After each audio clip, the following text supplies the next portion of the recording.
ملکن ډیویژن کې د مارچ د میاشتې په 21مه نیټه باندې شروع د لوبو میلې نن په سوات RTC کې سرته ورسېدې. د سپورټ ګالا ملکن په دې میله کې د ملکن ډیویژن د ټولو ضلعو نه د ضلعي پولیس مشرانو شرکت کړی و. د پروګرام په حوالے سره سب انسپکټر شجاعت خان پاسون سره په خبرو کې وویل. आज का ये पुरवकार तकरीब जो हो रहा है ये मलाकन रेंज के 6-7 अजला जिसमें स्वात, बुनेर, शंगला, दीर लोयर, दीरापर, चतराल, फ्रंटियर रिजर्व पुलिस और एलीट के जवान इसमें शामिल है.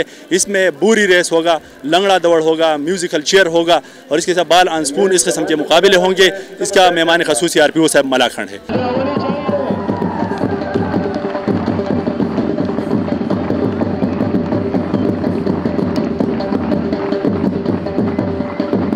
د میلې په اخري ورځ باندې په سوات RTC کې په بوجو کې منډه، په کورسو کې ناستل، بال په چمچا کې وړل، یو کس په شا او په یو وخت په منډه وهل او د رسۍ راښکلو لوبو کې لاول پوزیشن حاصلولو والته. مشر میلمه د ملکن ډیویژن د پولیسو مشر سید وزیر خان انعامونه او سرټیفیکیټ ورکړلې.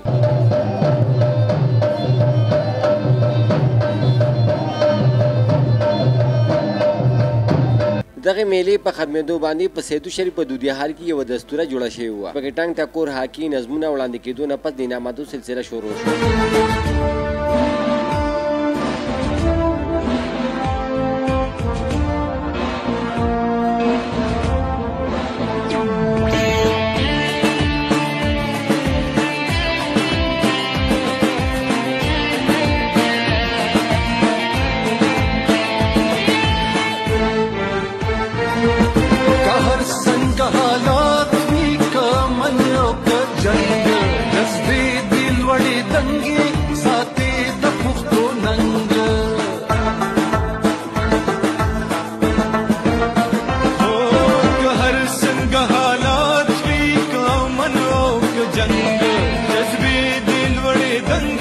د پروګرام په اخره کې RPO سید وزیر خان راغلي دستوري ته د پولیس د قربانۍ په حوالې سره وویل. زموږ د شهیدانو دا وینې اوس هم په دې سړکونو د دغې صوبې په لارو په کوڅو ګرمې پراتې دي او دا وینه په موږ او تاسو پور ده.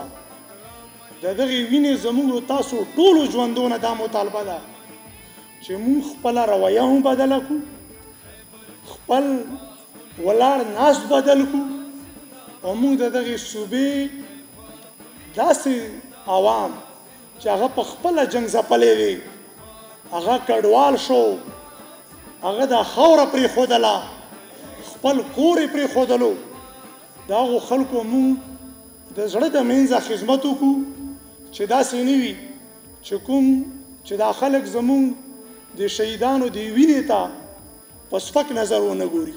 زما او ستا د لاس نو زه به دا هیله لرم چې ملاکنډ پولیس ماشاءالله زه ما هغه د هندوستان د بارډر باولپور نه مې سټارټ اخیستی و او نن زه دلته کې DIG یم.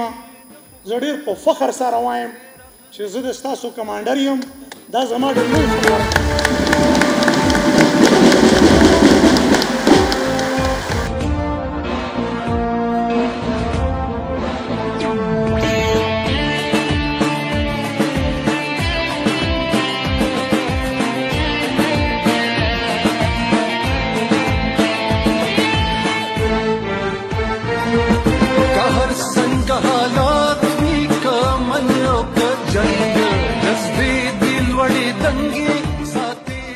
د هر قسمه سختو پوښتو سره مخ پولیس فورس په مخ نن دا خوشحالي د پولیس د مشرانو د محبت نتیجه ده. سمد انجم پاسون نیوز ودودیه حال منګورا سوات.